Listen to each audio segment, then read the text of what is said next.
बहुत बहुत स्वागत है दोस्तों आप सभी का विकास स्टडी पॉइंट में। तो जल्दी से आप लोग चैनल के साथ जुड़ जाइए, ठीक है। उसके बाद हम करते हैं चीजों की शुरुआत, ठीक। और बाकी ऑडियो कैसी आ रही, किस तरीके की चीजें हैं, एक बार जरूर बताइए, ठीक है। क्योंकि अभी लाइव करने में बहुत सारी दिक्कतें आई, मतलब 10-15 मिनट तो मेरा ऐसे निकल गया, ठीक है। तो इस वजह से आप लोग जल्दी से जुड़िए और जल्दी से मुझे बताइए कि किस तरीके से ऑडियो क्वालिटी वगैरह आ रही है, ठीक है। हाँ चलिए, आई थिंक सब चीज़ बेटर ही आ रहा है, ठीक है। चलिए करते हैं चीज़ों की शुरुआत। तो बहुत बहुत स्वागत है दोस्तों आप सभी का विकास स्टडी पॉइंट में। तो दोस्तों इस वीडियो में हम बात करने वाले हैं क्लास 12 का हिंदी अभिव्यक्ति और माध्यम के क्वेश्चन हम करने जा रहे हैं, ठीक है। और इसमें से आपको पता है 22 नंबर के क्वेश्चन आते हैं, इसमें क्वेश्चन आंसर आते हैं और लिखने के लिए भी आते हैं, जैसे फिक्सर आ गया या कुछ इस तरीके की चीज़ें भी देखने को मिल जाती हैं, ठीक है। तो सारी चीज़ों को हम करेंगे और इसमें हम ऐसे ऐसे क्वेश्चन उठाएंगे जिनके आपके एग्जाम में आने की संभावना ज़्यादा है, ठीक है। तो अगर चैनल पर नए हो तो चैनल को सब्सक्राइब जरूर कीजिएगा। तो चलते हैं, करते हैं चीज़ों की शुरुआत। देखिए सबसे पहले क्वेश्चन आता है उल्टा पिरामिड शैली में समाचार का क्या ढांचा होता है। जब समाचार बोला जाता है तो किस तरीके का इसका ढांचा होता है। आई होप आपके टीचर्स वगैरह ने इसको रटवा दिया होगा क्योंकि ये इंपॉर्टेंट क्वेश्चन है, ठीक है। उल्टा पिरामिड जो शैली होती है समाचार का बहुत मतलब कुछ इस प्रकार से ढांचा होता है। सबसे पहले क्या होता है इंट्रो, फिर क्या होता है मुखड़ा, फिर क्या होता है बॉडी और फिर होता है समापन। अब इसका मतलब क्या हुआ समझिए। इंट्रो का मतलब होता है जैसे आप देखते हो कि कोई भी न्यूज वगैरह आता है तो सबसे पहले ब्रेकिंग न्यूज करके एक टाइटल दे देते हैं ना, इंट्रो बताते हैं जी ऐसा हो गया, ये इंट्रो हो गया। मुखड़ा ठीक है, इसी को मुखड़ा भी कहा जाता है। बॉडी की अगर मैं बात करूं, बॉडी का मतलब होता है पूरी तरीके से बातें बताना कि ये मैटर हुआ, ये मैटर हुआ, ये मैटर हुआ। और समापन का मतलब क्या होता है कंक्लूजन देना कि आप क्या विचार रखते हो, आपके हिसाब से क्या चीजें हैं, ये सब चीज इसमें आ जाता है समापन में। समझ में आ रही बातें। तो ये चीजें हो गई। तो पहला क्वेश्चन आता है उल्टा पिरामिड शैली में समाचार का क्या ढांचा होता है। तो आपको सीरियल वाइज बताना है इंट्रो, ठीक है, या मुखड़ा या बॉडी, उसके बाद समापन, ठीक है। इसके बाद क्वेश्चन आता है समाचार लेखन के 6 ककार क्या होते हैं, मतलब 6 प्रकार की जो चीजें होती है जिसको कवर करना ही होता है। जैसे समाचार लेखन के 6 ककार कौन से होते हैं, क्या, किसके, कब, कहां, क्यों और कैसे, ठीक है। ये इन क्वेश्चनों का आंसर दिया जाता है इसमें, ठीक है। साथ ही साथ बात करते हैं इंटरनेट पत्रकारिता किसे कहा जाता है। इंटरनेट पत्रकारिता, तो देखिए इंटरनेट पत्रकारिता ऐसी पत्रकारिता होती है जो कि इंटरनेट के माध्यम से होती है। फॉर एग्जाम्पल जैसे इंटरनेट पर अखबारों का जो प्रकाशन है अथवा खबरों का आदान प्रदान करना, लेखों, चर्चा और परिचर्चाओं तथा बहस, फीचर, झलकियों, डायरियों द्वारा अपने समय की धड़कनों का अनुभव और दर्ज करने को इंटरनेट पत्रकारिता कहते हैं। मतलब देखिए कहने का मतलब इंटरनेट पत्रकारिता ऐसी पत्रकारिता होती है जिसमें क्या होता है ये सारी चीजें आती है, चाहे लेख हो, बहस हो, फीचर हो, ठीक है, किसी भी चीज को दिखाने वाली चीजें हो, ये सारी चीजें। जैसे कि हमने पढ़ा है समाचार जो चीजें हैं, जैसे कम्युनिकेशन के कितने माध्यम होते हैं। पहला तो आपको यही पता है कि जैसे रेडियो हो गया है ना, एक कम्युनिकेशन का माध्यम है। कम्युनिकेशन किस टाइप्स का, जिसमें आदान प्रदान बातों का नहीं होता बल्कि एक व्यक्ति सूचना को बोलता है और दूसरा व्यक्ति उस चीज को सुन लेता है ना। तो ये चीजें हैं। तो आगे हम इस चीज को भी देखेंगे। तो सबसे पहले इंटरनेट के द्वारा जो चीजें होती हैं वो इस तरीके की चीजें होती हैं। आगे बात करते हैं भारत में इंटरनेट पत्रकारिता कौन सा दौर चल रहा है। तो ये भी क्वेश्चन आ जाता है। तो भारत में इंटरनेट पत्रकारिता का दूसरा दौर चल रहा है। कौन सा दौर चल रहा है, दूसरा दौर चल रहा है, ठीक है। हाँ चलिए, बहुत बहुत स्वागत है आप लोग का। हाँ चलिए आगे बात करते हैं बीट किसे कहते हैं। बीट देखिए संवाददाता जो होते हैं, संवाददाता जो चीजों को बोलते हैं ना, एंकरिंग का काम जो करते हैं एक तरीके से, संवाददाताओं के बीच का जो काम का जो विभाजन किया जाता है, उनकी जो रुचि और ज्ञान को ध्यान में रखकर कि भाई देखो तुम्हें ये काम करना, तुम्हें ये काम करना है, तो इन कामों को जो डिवाइड कर दिया जाता है मीडिया के नजर में, इसको हम बीट कहते हैं। क्या कहते हैं, बीट कहते हैं। अगला होता है एंकर पैकेज। से आप क्या समझते हैं, एंकर पैकेज किसे कहते हैं। एंकर पैकेज किसी भी खबर को संपूर्णता के साथ पेश करने का एक जरिया होता है जिसमें संबंधित जो घटनाएं होती है, जैसे कि दृश्य हो गया या फिर उससे जुड़े हुए जो बाइट या फिर ग्राफिक्स हो गए, जो क्लिप्स वगैरह होती हैं, इन सब चीज की एक तरीके से सूचना देता है, उसी को हम एंकर पैकेज कहते हैं, ठीक है। चलिए आगे बात करते हैं फीचर से क्या अभिप्राय है। फीचर, अगर फीचर की बात करें, फीचर से क्या अभिप्राय है। फीचर के प्रकारों की बात करते हैं और इसकी विशेषताएं देख लेते हैं। देखिए फीचर से अभिप्राय किसी ऐसे लेख से है जो कि एक तरीके से रचनात्मक होता है, रोचक होता है और सूचनात्मक होता है। यानी कि एक ऐसा लेख जो कि बहुत ही बढ़िया से लिखा गया हो, दिखने में बहुत ज्यादा अट्रैक्टिव लगता हो, और सूचनात्मक का मतलब होता है जिसमें एक तरीके से इंफॉर्मेशन मिलती हो, उसी को हम फीचर कहते हैं। इसका उद्देश्य केवल जानकारी देना ही नहीं होता बल्कि पाठकों का, ठीक है, मनोरंजन करना भी होता है और प्रभावित लोगों को प्रभावित करना होता है, उन्हें किसी विषय की गहराई से समझ देनी भी होती है। यानी कि जो मैटर होता है उसको अच्छे से डिफाइन करने की जो बात होती है वो भी उसमें होता है, ठीक है। फीचर सामान्य समाचारों से अधिक सजग, सजीव और साहित्य शैली में लिखे जाते हैं। यानी कि सजग का मतलब होता है बहुत ही अलर्ट होकर लिखा जाता है। सजीव का मतलब होता है कि उसको इस तरीके से पेश किया जाता है ताकि चीजें बहुत ही अच्छी लगे और जिसमें स्टोरी का निर्माण हो सके। और साहित्य शैली का मतलब होता है विभिन्न प्रकार के अलंकार और सब चीजों का है ना यूज किया जाता है इसमें, ठीक है। चलिए आगे बात करते हैं। आगे देखते हैं, अगला समझते हैं, मुख्यतः फीचर के निम्न प्रकार बताइए। देखिए फीचर के मुख्य प्रकार होते हैं, पहला है समाचार पृष्ठभूमि जिसको हम बैकग्राउंड फीचर कहते हैं। दूसरा होगा खोज परत, यानी कि इन्वेस्टिगेशन जब हम करते हैं तो उसका हम जो लेख जो तैयार करते हैं उसको हम कहते हैं खोज परत। अगला होता है साक्षात्कार फीचर, जिसमें हम एक तरीके से जब इंटरव्यू लिया जाता है तब फीचर तैयार किया जाता है। एक होता है जीवन शैली फीचर, यानी कि जिसको लाइफ स्टाइल फीचर के भी नाम से जाना जाता है। पेपर में आपको इंग्लिश यूज नहीं करना है तो मैंने आपको समझाने के लिए यूज कर दिया है, ठीक है। आगे बात करते हैं रूपात्मक। रूपात्मक की अगर मैं बात करूं तो एक तरीके से डिस्क्रिप्टिव जो होते हैं वो फीचर होते हैं, जिसमें किसी भी चीज को अच्छे से डिस्क्राइब किया जाता है। अगला अगर मैं बात करूं तो व्यक्ति चित्र, यानी कि एक तरीके से पर्सनालिटी वाली जो फीचर होती है उसको कहा जाता है। यात्रा फीचर, आप कहीं यात्रा कर रहे हो तो उसके द्वारा आप जो चीजें आपको अनुभव हुआ उसको जब लिखा जाता है उसको यात्रा फीचर कहते हैं। और विशेष कार्य या फिर विशेष अवसर, जिसको स्पेशल इवेंट में जब चीजें लिखी जाती है तो भी एक प्रकार का फीचर होता है। समझ में आ रही बातें। आगे बात करते हैं फीचर की विशेषताएं। तो फीचर की विशेषताएं, एक क्वेश्चन भाई की तरफ से आया है, ठीक है, कि सर बीट क्या होता है, बीट बताइए। तो मैंने आपको बताया था कि जो मीडिया होती है, मीडिया में अगर देखा जाए तो सबके अलग अलग काम होते हैं ना, उनकी क्वालिफिकेशन के हिसाब से चीजों को डिवाइड कर दिया जाता है। जैसे तुम्हारा काम रहेगा टाइपिंग का, तुम्हारा काम रहेगा एंकरिंग का, तुम्हारा काम रहेगा है ना सूचनाओं को इस तरीके से असेंबल करने का, तुम्हारा काम रहेगा है ना सपोर्ट बैकअप करने का। मतलब अलग अलग कामों के हिसाब से जो डिवाइड कर दिया जाता है मीडिया के नाम में, इसी को हम बीट कहते हैं, ठीक है। अब आगे बात करते हैं फीचर। फीचर की विशेषताएं क्या होती है। सबसे पहले फीचर की विशेषताएं होती है कथनात्मक और रोचक, यानी कि कोई भी चीज जो होती है कथनात्मक होती है, बहुत ही बेटर तरीके से लिखी गई होती है, और रोचक का मतलब होता है जिसको पढ़ने में आनंद आए, मजा आए, ठीक है। अगला होता है कि इसका जो आकार होता है सामान्यतः रिपोर्ट से एक तरीके से बड़ा होता है, मतलब काफी विस्तृत रूप में चीजों को बताया जाता है। ग्राफिक्स होता है, फोटो होता है, रेखांकन, इन सब चीज में शामिल किया जाता है। और यह बोझिल नहीं होता। बोझिल का मतलब ये नहीं कि मतलब बोझ की तरह कि नहीं तुम्हें पढ़ना ही पढ़ना है, मतलब इस तरीके से उसको लिखा जाता है ना कि लोग जब पढ़ते हैं ना तो बहुत ही ज्यादा आकर्षक लगता है, बहुत ही अच्छा लगता है पढ़ने में, ठीक है। इसमें विचारों तथा कल्पना शक्ति का प्रयोग किया जाता है, जिसमें कहते नहीं कि एक स्टोरी जब पढ़ते हैं तो ध्यान लगाते हैं कि हाँ यार ये ऐसी ऐसी चीजें हो रही है, ठीक है, ऐसी बातें हैं। इसकी जो शब्द सीमा है निश्चित नहीं होती, कितना भी बड़ा हो सकता है, ठीक है, छोटा या बड़ा हो सकता है। आगे बात करते हैं, अगला जो क्वेश्चन है विशेष रिपोर्ट से आप क्या समझते हैं, इसके प्रकारों की बात करते हैं। तो देखिए विशेष रिपोर्ट वो रिपोर्ट होती है जिसमें किसी भी घटना या फिर समस्या की गहराई से पड़ताल की जाती है और विश्लेषण और पूरी जानकारी दी जाती है। इसमें यह सामान्य खबरों से बिल्कुल अलग होती है, क्योंकि इसमें छानबीन और शोध ज्यादा होता है, कि मतलब एक तरीके से विशेष रिपोर्ट वो होता है जिसमें बिल्कुल ये तब लिखी जाती है, पूरा एकदम छानबीन करके सारी चीजों को करके तब लिखा जाता है, शोध करके लिखा जाता है, ठीक है। आगे बात करते हैं विशेष रिपोर्ट के प्रकार। कौन से प्रकार होते हैं भाई। सबसे पहला होता है खोजी रिपोर्ट। खोजी रिपोर्ट का मतलब क्या होता है, कोई भी ऐसी चीज जो कि छुपा हुआ रहता है उसको आप खोजते हो और खोजने के बाद है ना लोगों के सामने उस चीज का उजागर करते हो, यानी कि छुपे हुए तथ्यों या फिर सच को उजागर करना ही खोजी रिपोर्ट कहलाती है। इन डेप्थ रिपोर्ट का मतलब क्या होता है, एकदम गहराई में जाना, मतलब किसी भी मुद्दे की गहराई में जाकर पूरी जानकारी देना। अगला क्या है विश्लेषणात्मक रिपोर्ट का मतलब क्या होता है, घटना या फिर सामान्य घटना या फिर समस्याओं का एक तरीके से कारण बताना, उसका प्रभाव बताना, उसका निष्कर्ष बताना, ये सब चीजें इसमें आ जाती है।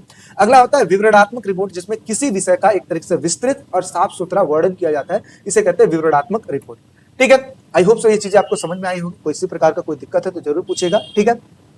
चलिए आगे बात करते हैं। अगला क्वेश्चन आता है विभिन्न जनसंचार माध्यमों में, जैसे प्रिंट हो गया, रेडियो हो गया, टेलीविजन हो गया, इंटरनेट हो गया, इनकी पांच आपको विशेषताएं बतानी है, पांच खामियां बतानी है। तो देखिए ये क्वेश्चन बड़े क्वेश्चन में आता है, हालांकि आपको ज्यादा नहीं, बस थोड़ा सा आपको खामियां और वो चीजों के बारे में बता देता हूँ, बाकी वीडियो पॉज करके आप पढ़ लेना। क्या लिखा है, प्रिंट, रेडियो, टीवी और इंटरनेट। प्रिंट क्या होता है भाई, देखो कभी भी कोई चीजें, जैसे अखबार हो गया, प्रिंट करके आता है ना, तो एक अच्छी चीजें पहले खूबियां बता देता हूँ आपको। तो देखिए पढ़ने और सोचने का एक तरीके से पूरा अवसर मिलता है। किसी के हाथ में रहता है तो उसको पढ़ता है इस तरीके से और सोचता है कि हाँ ऐसी घटना ऐसी घटना, लेकिन ये इसकी क्या है खूबी है, एक तरीके से ये लिखित भाषा में होती है, विस्तार होती है। प्रिंट माध्यम के द्वारा किसी भी सामग्री को बहुत ही मतलब समझे कि बहुत ही लंबे समय तक काट काट के रखा जाता है। जैसे अगर कोई कहे कि भैया आज से 10 साल पहले का मुझे पेपर चाहिए तो मिल जाएगा, आप अगर ढूंढोगे तो मिल जाएगा, ठीक है। अब रेडियो की बात कर लेते हैं। तो रेडियो एक ऐसा माध्यम है जो कि श्रव्य माध्यम है, सुनने का माध्यम है, ठीक है। इस प्रकार का जो चीज होता है एक तरीके से ध्वनि, स्वर, ठीक है, और संगीत से मनोरंजन और ज्ञान का वर्धन होता है, ज्ञान बढ़ता है। और रेडियो में सुनने की उन्मुक्ता होती है, यानी कि स्वतंत्रता होती है, आप अच्छे से सुन सकते हो, कोई आपको रोक टोक नहीं है ना, कोई आपको बोलेगा भी नहीं हाँ भाई तुम सुन रहे हो कि नहीं सुन रहे, ऐसा भी कोई नहीं बोलेगा। टीवी की अगर मैं बात करूं तो टीवी की घटनाओं को घर बैठे सीधे लाइव देखा जा सकता है, ठीक है। यह मनोरंजन और ज्ञानवर्धक में एक तरीके से उच्चतम साधक है, क्योंकि ये दिखता भी है, जिसमें हम सुनते भी हैं और बहुत सारी चीजें हैं, ठीक है। लेकिन इंटरनेट एक ऐसा माध्यम है जिसमें हम सुनते भी हैं, लिखते भी हैं, पढ़ते भी हैं, हर एक चीज है। अगर जवाब भी देना होता है तो हम जवाब भी देते हैं, ठीक है। तो इंटरनेट एक ऐसा माध्यम है, ठीक है। तो दृश्य प्रिंट दोनों ही माध्यम का एक तरीके से लाभ मिलता है, तो ये सारे लाभ हो गया। अब बात करते हैं खामियों की। खामियां क्या है भाई, देखिए प्रिंट में इसमें सीमित स्थान होते हैं। दूसरे नंबर पे निरक्षर अर्थात अनपढ़ लोगों के लिए प्रिंट माध्यम किसी काम का नहीं है, बिल्कुल सही बात है, जिसको पढ़ना नहीं आता तो प्रिंट का क्या ही मतलब है, ठीक है। रेडियो की अगर मैं बात करूं तो एक रेखीय माध्यम है और पीछे नहीं लौट सकता, आप रेडियो को पीछे करके नहीं सुन सकते, है ना। कई बार रेडियो कार्यक्रम एक समाचार बुलेटिन की तरह आता है और प्रतीक्षा करनी पड़ती है कि भाई कब आएगा कब आएगा। टीवी की अगर मैं बात करूं तो इसमें समय की सीमा होती है और एक रेखीय माध्यम है। टीवी कार्यक्रम में दर्शकों को बधे रहना पड़ता है, एक तरीके से बैठे रहना पड़ता है, जो कि कठिन है, ठीक है। इंटरनेट की माध्यम बात करें तो इसमें समय सीमा न होने के कारण लोग दूसरे कार्य में अटक जाते हैं, यानी कि दूसरे काम भी करने लगते हैं। गरीबों तथा अनपढ़ के लिए इंटरनेट किसी काम का नहीं है, इसे चलाने के लिए धन और कौशल की आवश्यकता होती है। तो इस तरीके की चीजें हैं, समझ वाली बात है। चलिए बाकी वीडियो को लाइक भी जरूर कीजिएगा भाई।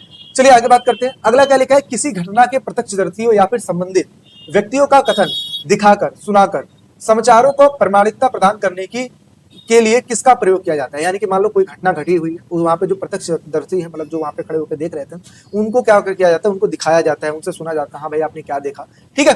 तो देखिए साक्षात्कार यानी कि इंटरव्यू के माध्यम या फिर इसको बाइट कहा जाता है, इसका प्रयोग किया जाता है। इससे समाचार अधिक और विश्वसनीय एवं एक तरीके से प्रामाणिकता होती है कि हाँ भाई ये लोग वो लोग हैं जिन्होंने अपनी आंखों से देखा, अपनी आंखों से, ठीक है, देखा है और अपने कानों से सुना है, ठीक है। आगे बात करते हैं फ्रीलांसर किसे कहते हैं, मोस्ट इंपॉर्टेंट क्वेश्चन है। तो देखिए फ्रीलांसर की अगर मैं बात करूं तो एक ऐसा व्यक्ति जो कि किसी एक समाचार संस्था, चैनल या फिर दफ्तर से स्थायी नौकरी नहीं करता है, वह अपनी पसंद के अनुसार अलग अलग अखबारों, पत्रिकाओं, वेबसाइटों या फिर चैनलों को लेख, रिपोर्ट या फिर फोटो या फिर खबरें भेजता है और उसके बदले में मानदेय या फिर भुगतान प्राप्त करता है। फ्रीलांसर स्वतंत्र रूप से काम करता है, ठीक है, समय, विषय तथा काम चुनने की उसके पास पूरी आजादी होती है। आगे बात करते हैं फीचर की शैली समाचार से कैसे अलग होती है। तो देखिए फीचर की शैली बात करें तो समाचार से अलग कैसे होती है। समाचार सीधा केवल तथ्य बताता है, जबकि फीचर थोड़ा सा कहानी की तरफ लेके जाता है, जो कि रोचक भी होता है, वर्णनात्मक भी होता है, विस्तार भी होता है, इस तरीके की चीजें होती है। आगे अगर मैं बात करूं तो विशेष रिपोर्ट क्या होता है और इसके प्रकारों के बारे में लिखे। देखिए मोस्ट इंपॉर्टेंट क्वेश्चन के बारे में हम बात कर रहे हैं, ठीक है। देखिए विशेष रिपोर्ट की अगर मैं बात करूं तो साधारण खबरों से बिल्कुल अलग होता है, क्योंकि इसमें जो रिपोर्ट तैयार की जाती है बहुत ही गहराई के साथ, बहुत ही सारी चीजों को, बारीकी का ध्यान रखकर चीजों को किया जाता है। तो साधारण खबरों में अलग जिन रिपोर्टों में किसी भी विषय की गहराई, ठीक है, खोज, जांच या फिर साफ साफ व्याख्या की जाती है, उसे विशेष रिपोर्ट कहते हैं। इसके मुख्य प्रकार हैं भाई। सबसे पहला है खोजी रिपोर्ट, यानी कि छुपी बातें या फिर अगर बात करें तो जो गड़बड़ियां होती है ना उसको उजागर करते हैं। दूसरा होता है विश्लेषणात्मक रिपोर्ट, यानी कि कारण और इसमें प्रभाव के बारे में बात की जाती है। अगला होता है विवरणात्मक रिपोर्ट, यानी कि जो घटना है उसका पूरा एक तरीके से विवरण देता है। और लास्ट होता है विशेषज्ञ रिपोर्ट, यानी कि ये विशेषज्ञ द्वारा तैयार की जाता है, कि जिसमें विशेषज्ञ अपने थॉट्स के द्वारा बताता है कि क्या सही और क्या गलत और किस तरीके की चीजें हैं, बिल्कुल सारी बारीकियों को ध्यान में रखकर, ठीक है। अब आगे बात करते हैं जनसंचार माध्यम की विशेषताओं में। लगभग 60 वर्डों में लिखी ये आते हैं 2 क्वेश्चन, 3-3 नंबर के आते हैं, है ना। देखिए क्या लिखा है, जनसंचार माध्यम का अर्थ बताइए भाई। जनसंचार माध्यम वे साधन है जिसमें टीवी, रेडियो, अखबार, सोशल मीडिया आ जाता है, जो कि एक साथ बहुत बड़ी संख्या में लोगों तक पहुंचते हैं। बिल्कुल सही बात है। जैसे जनसंचार के कुछ माध्यम हो गए, उसकी विशेषताएं, जैसे सबसे पहले विस्तृत पहुंच। जनसंचार के माध्यम से ये अलग अलग जगहों पर अलग अलग, है ना, चीजें आसानी से पहुंचाई जा सकती हैं। सूचना और शिक्षा की बात करें तो देश विदेश की जो खबरें होती हैं, ठीक है, ये देता है और लोगों की इससे जागरूकता बढ़ती है। मनोरंजन की अगर मैं बात करूं, जैसे फिल्में, संगीत, कार्यक्रमों के जरिए मनोरंजन करने का भी काम करता है। जागरूकता की अगर मैं बात करूं तो सामाजिक मुद्दों और सरकारी योजनाओं के बारे में लोगों को सचेत करता है ना, बताता है। और एक लास्ट है एक तरफा संवाद। एक तरफा संवाद जैसे मान लीजिए एग्जाम्पल के तौर पर रेडियो ले लेते हैं। अब रेडियो पे कोई बातें बोली जा रही है तो आप बस सुन सकते हो, कुछ बोल सकते हो क्या नहीं। टीवी पे जो चीजें चल रही हैं आप सिर्फ सुन सकते हो, बोल सकते हो क्या नहीं। प्रिंट किया हुआ कोई चीज है आप सिर्फ पढ़ सकते हो, कुछ बोल सकते हो, बिल्कुल नहीं बोल सकते। अच्छा बोलोगे भी तो सामने वालों को कहाँ सुनाई देगा, है ना। और इंटरनेट पे तो भाई देखो बोल भी सकते हो, लेकिन बोलोगे कब, एट ए टाइम पे अगर लाइव चल रहा है तो आप बोल सकते हो, अदरवाइज नहीं बोल सकते। जैसे अभी आप लोग लिख सकते हो, इस प्रकार की चीजें, है ना। चलिए आगे बात करते हैं। कविता हमें जीने की कला सिखाती है, इसको स्पष्ट कीजिए। तो देखिए कविता हमें मन में संवेदनशीलता, करुणा और मानवीय मूल्यों का एक तरीके से विकास करती है। यह जीवन के सुख दुख, संघर्ष और आशा को सुंदर भाषा में व्यक्त करती है, जिससे हम जीवन को गहराई से समझ सकते हैं। कविताएं हमें प्रकृति, प्रेम, मानवीय भावनाओं तथा अनुभव से जोड़कर सकारात्मक दृष्टिकोण देती है। कविता भावनाओं को संतुलित करती है और मन को शांति और प्रेरणा प्रदान करती है, ठीक है। अब बात करते हैं कविता में बिंब विधान क्या होता है। बिंब विधान, देखिए बिंब विधान कविता को दृश्यात्मक और जीवंत बनाता है, मतलब उसमें दृश्य देने का काम, उसमें जीवंत बनाने का काम करता है, जिसमें पाठक जो है मन में चीजों का चित्र बनाता है। समझो सोचता है तो चित्र बनाता है कि हाँ ये ऐसा होगा, है ना। इसके माध्यम से कवि जो है भाव, वातावरण और अनुभूति को प्रभावशाली ढंग से प्रस्तुत करने की कोशिश करता है। बिंब कविता में सौंदर्य और गहराई, संवेदनात्मक प्रभाव को बढ़ावा देती है। बिंबों की वजह से पाठक कविता को महसूस करता है, न कि केवल पढ़ता है, जिससे काव्य का आनंद भी उसको मिलता है। अब आगे बढ़ते हैं। नाटककार एक सफल संवादक होना चाहिए, बिल्कुल सही बात है। जो नाटककार होता है एक सफल संवादक होता है। कैसे? सबसे पहले नाटक में संवाद, घटनाएं तथा पात्रों की प्रस्तुति जो है संतुलित और स्पष्ट होनी चाहिए, जिसके लिए संपादक क्षमता आवश्यक होती है। जो नाटककार होता है उसको एक ऐसा व्यक्ति होना चाहिए जो कि संवाद भी कर पाए, घटनाओं के बारे में अच्छी जानकारी रखे, पात्रों को बहुत ही अच्छे ढंग से पेश करे, जो कि संतुलित मात्रा में और स्पष्ट रूप से चीजों को करे। तो कहते नहीं कि जो डायरेक्टर होते हैं उनके पास सोचो कितनी बुद्धि होती है, किस तरीके से वो चीजों का निर्माण करते हैं। शायद हम उस तरीके से बारीकी चीजें सोचते भी नहीं है ना। नाटककार को आवश्यक संवाद, लंबे दृश्य या फिर अतिरिक्त विवरण हटाने का विवेक होना चाहिए ताकि नाटक रोचक बने। एक सफल संपादक की तरह नाटककार घटनाओं को सही क्रम में रखकर नाटक की गति और प्रभाव बनाए रखता है। अच्छी संपादन क्षमता नाटक को मंचन योग्य, प्रभावशाली और दर्शकों के लिए आकर्षक बनाती है। ठीक है, आगे बात करते हैं निम्नलिखित में से किसी एक विषय पर आपको 100 वर्डों में लिखना है। तो देखिए इसमें बहुत सारे 3 दिए हुए थे, मैंने उसमें से एक लिखा हुआ है, अंत भला तो सब भला। अब इसी के माध्यम से आप समझ सकते हो कि रचनात्मक लेख क्या होता है या फिर फीचर क्या होता है। ठीक है, तो देखिए अगर आ जाए अंत भला सब भला पे तो कैसे करोगे? सबसे पहले आपको इस तरीके से हेडिंग डाल देनी है, फिर उसके बाद आपको ये लिख देना है क्या? अंत भला तो सब भला। यह कहावत जीवन की गहराई, ठीक है, गहरी सच्चाई को दर्शाती है। बिल्कुल सही बात है। इसी को ऐसे ही बना बना के आपको लिखना पड़ेगा। ठीक है, कि अगर अंत भला है तो समझो कि अभी तक आपने जितनी भी चीजें की है ना सब भले में जाती है। ठीक है, कहते हैं कि अगर पेपर के दौरान आप लोग अच्छी पढ़ाई कर लो तो उससे पहले आप पढ़ो चाहे ना पढ़ो, कोई नहीं देखेगा, बस ये देखेगा कि आपके नंबर अच्छे आए हैं ना, पेपर के दौरान पढ़ रहे हो ना, तो अंत भला है तो सब भला है। ठीक है, कई बार शुरुआत कठिन होता है, रास्ते में समस्याएं भी आती है, निराशा घेर लेती है, पर यदि हम धैर्य और प्रयास करते रहें तो अंत में सफलता मिलती है। अंतिम परिणाम हमारे सारे संघर्षों को सार्थक बना देती है, मतलब अच्छा बना देती है। जैसे कि एक किसान महीनों मेहनत करता है और अंत में जब फसल लहलहाती है तो ऐसे में उसकी सारी जो थकान है मिट जाती है। इसलिए जीवन में उतार चढ़ाव आते रहते हैं, परंतु यदि निष्कर्ष सुखद है, निष्कर्ष मतलब होता है रिजल्ट अगर सुखद है तो समझो कि सब कुछ अच्छा माना जाता है। समझ में आ रही बात है? चलिए, आई होप आपको समझ में आया होगा और इसी के साथ साथ ये चीजें उभर जाती है। तो बहुत ही मैंने कम चीजें लिया हूँ, लेकिन बेटर चीजें, आप चीजों को देख लीजिए और एक बार 2 बार देखेंगे तो आपको समझ में आ जाएगी। बाकी अगर आप चाहते हो कि इसका नोट्स लेना तो 7011912793 पर मैसेज कर दीजिए, वहां पे आपको इसको ऐसे ही भेज दूंगा, कोई दिक्कत वाली बात नहीं। ठीक है, तो चलिए फिर मिलते हैं नेक्स्ट वीडियो में। और अच्छा, किस चीज के ऊपर और वीडियो चाहिए तो जरूर कमेंट कीजिएगा। चलिए मिलते हैं नेक्स्ट वीडियो में। Take care, bye bye.